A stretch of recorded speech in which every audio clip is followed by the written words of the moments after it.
Hey guys, it's Tiny Tom Logan back with another video for you, and this is another part of the CKC project, the Coolermaster Koolance Cosmos.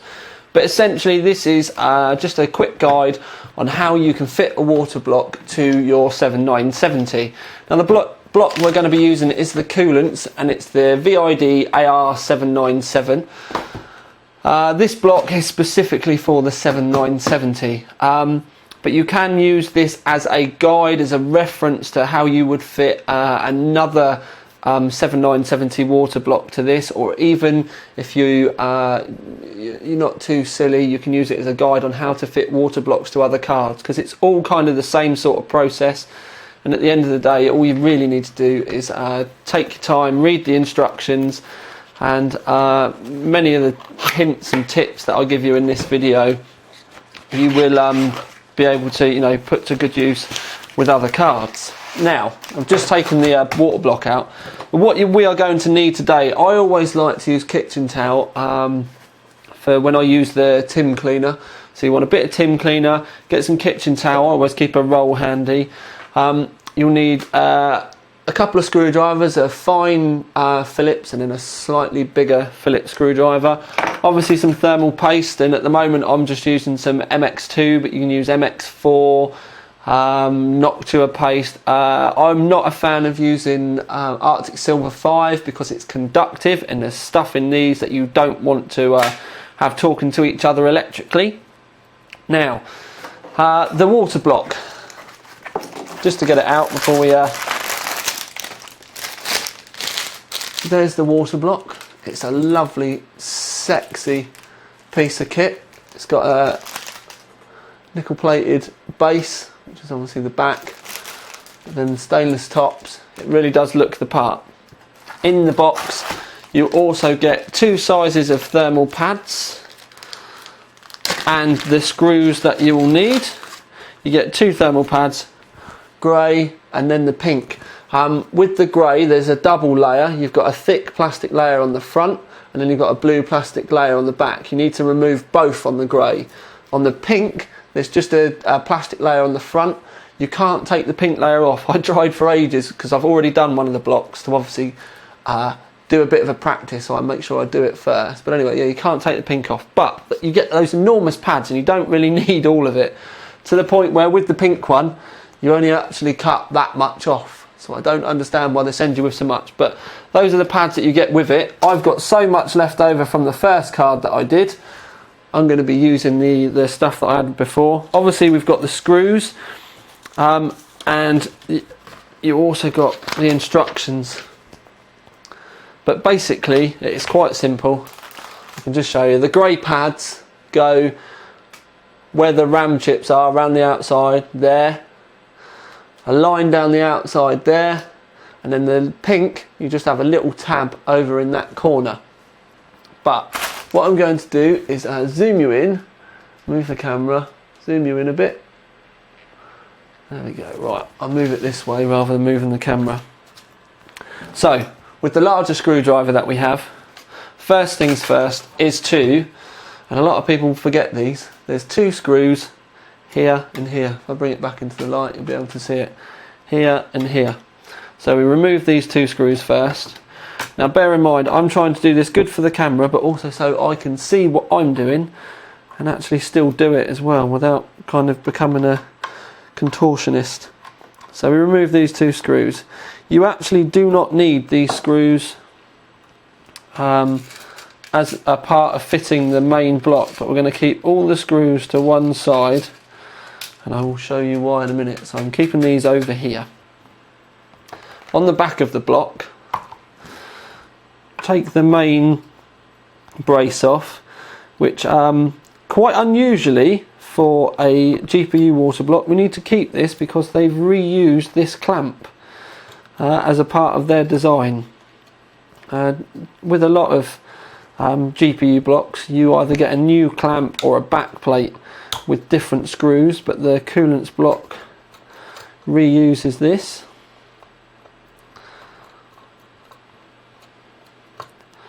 So we've taken that off and we put that to one side because we're going to reuse it. Now the screws are everywhere. So we just remove all the screws on the back. One that I would say to remember is if you look in the middle of the GPU section and go to the outside of the card, there's a little one there. Make sure you remove that first. And the only reason why I say first is because where it's quite small, it's easily overlooked.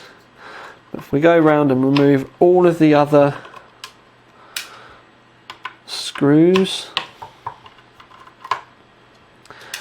hand of the road. Sorry, should stop singing. I've had Asking Alexandria on. It was a band that some of my Facebook peeps suggested to me, and it's actually become quite a favourite here, especially at the gym. I seem to get a right head on when I've got that on in my ears. Right, so we're just taking the last two screws off. I'm trying to remember to keep talking while I'm doing this, because I'm used to doing this obviously quietly, because I'm normally doing this as part of a build or something. But anyway, right, so we've removed all the screws. No, I haven't, there's one there. I was just about to say, make sure you go around and before you start tugging on the PCB, run your finger around and just make sure that you've got all of them off. So right, we're good to go.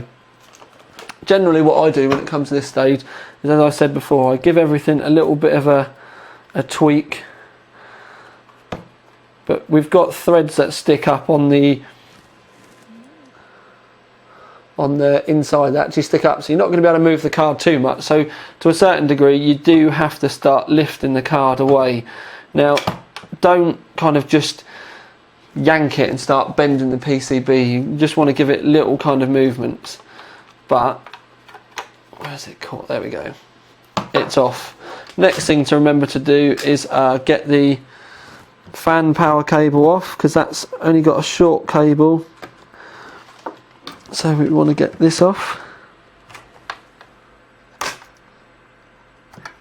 Right. So putting these down here like this. That's where we come to the next bit, and this is also another good tip. Obviously this is the standard block. What we want to do is take the pads off and replace them where they should be on the standard block.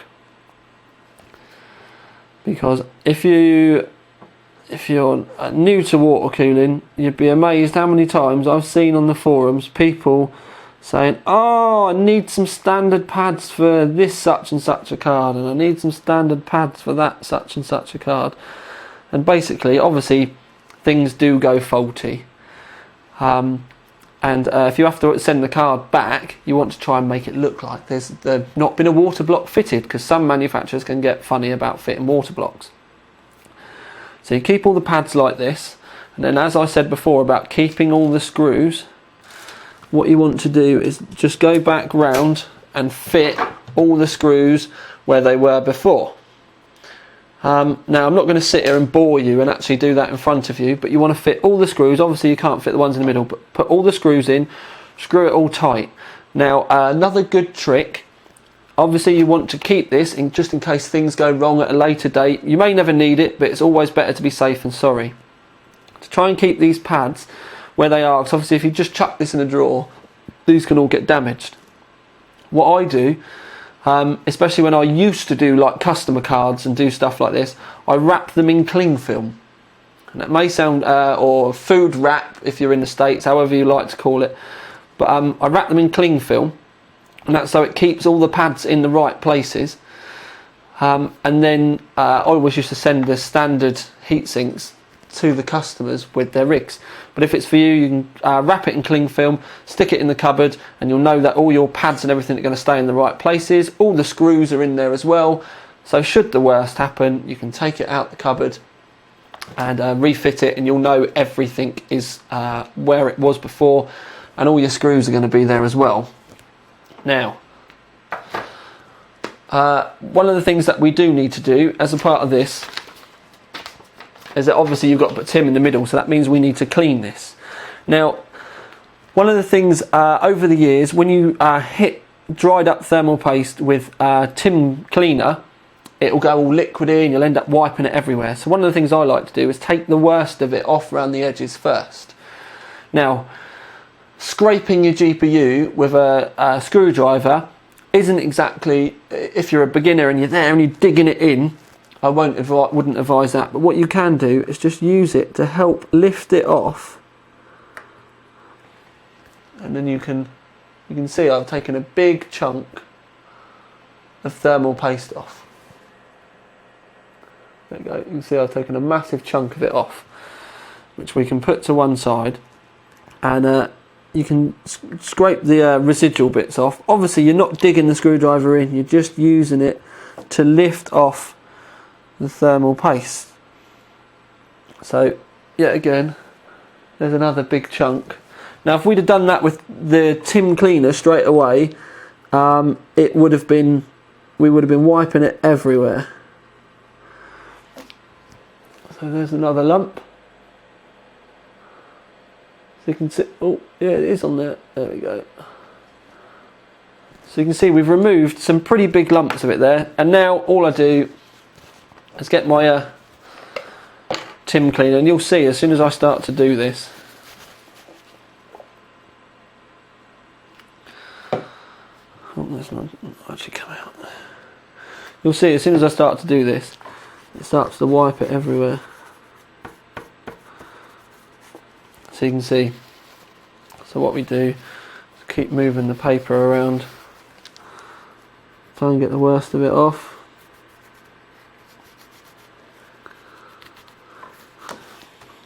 There's a big lump there. And as I said, where it's now got TIM cleaner on it, it goes wet. Now, once you've got the majority of it off, what I would then do is get a clean bit of paper and get the rest of it off. Now you may find you get bits of your kitchen towel on it, but that's easy to blow off and remove if you do get it.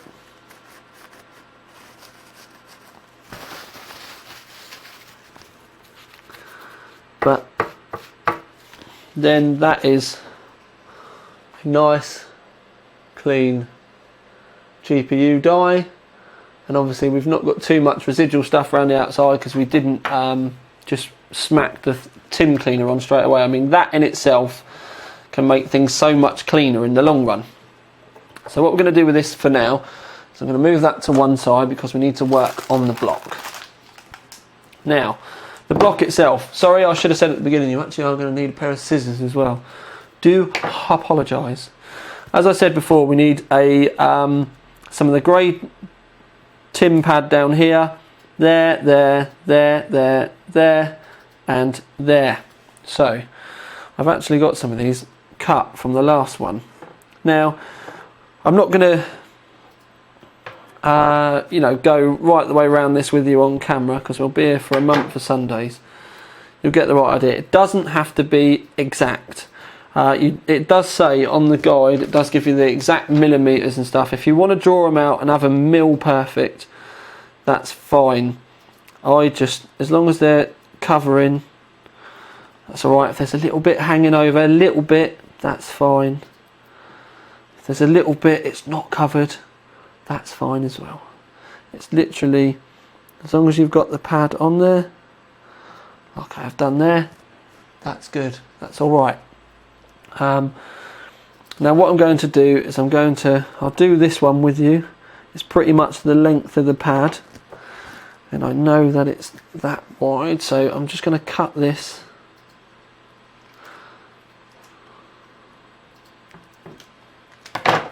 So then what we do is we remove the blue, pull that off. The way I do it, I mean a lot of people are going to do it different ways. Remove the clear. Some people put them on the pads first, or on the positions first, and then pull the excess off. This is the way I do mine. And then, because it's stretched a little bit, we cut the excess off. So there we go. That is the section done down this side, and we've also got that one pad done there. The one I will do quickly with you Again, it's the pink on the other side. So this is the one different pad. It's the pink. Pull the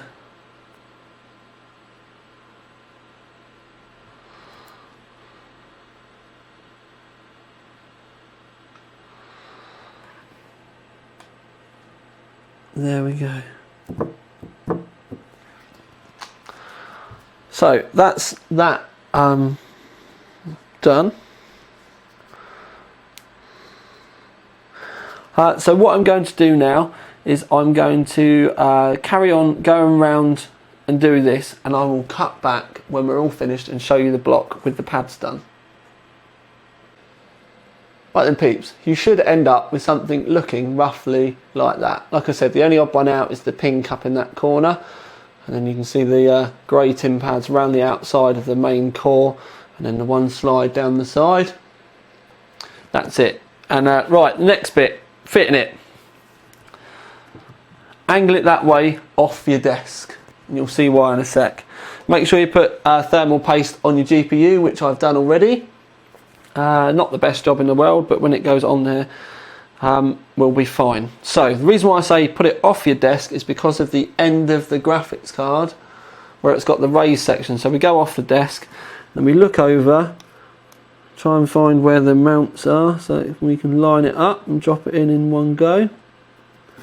Right, so that's it. And then the standoffs for the around the core area slide through, and that's how it locates. So what I like to do is fit the standard plate first, which we need the thin screwdriver for. Now what I do is put the first couple on with like 2 or 3 threads around, so we know that's now in place. And then these two, the next two, I go right the way up, so it's tighten right up. This is just the way I do it. You can go put them all on loosely and then tighten opposite corners. Go back and tighten the other two right down.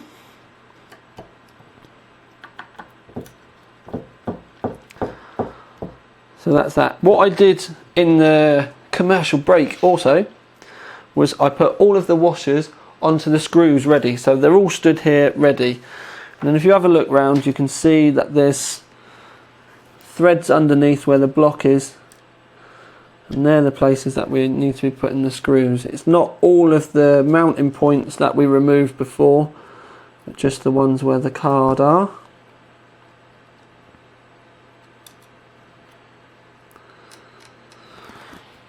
We take our larger screwdriver, go around and knit these all up.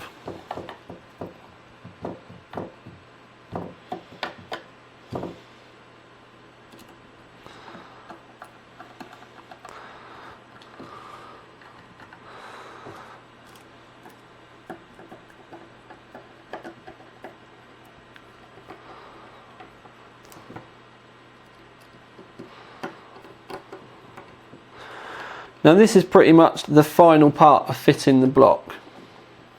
Now normally I would say make sure all the screws are tightened, make sure you've done everything, have a look around, make sure you've not missed anything, and then I would turn the card over. But in true Blue Preter fashion, I've always wanted to say, and here's one I preferred earlier. But here's the two cards.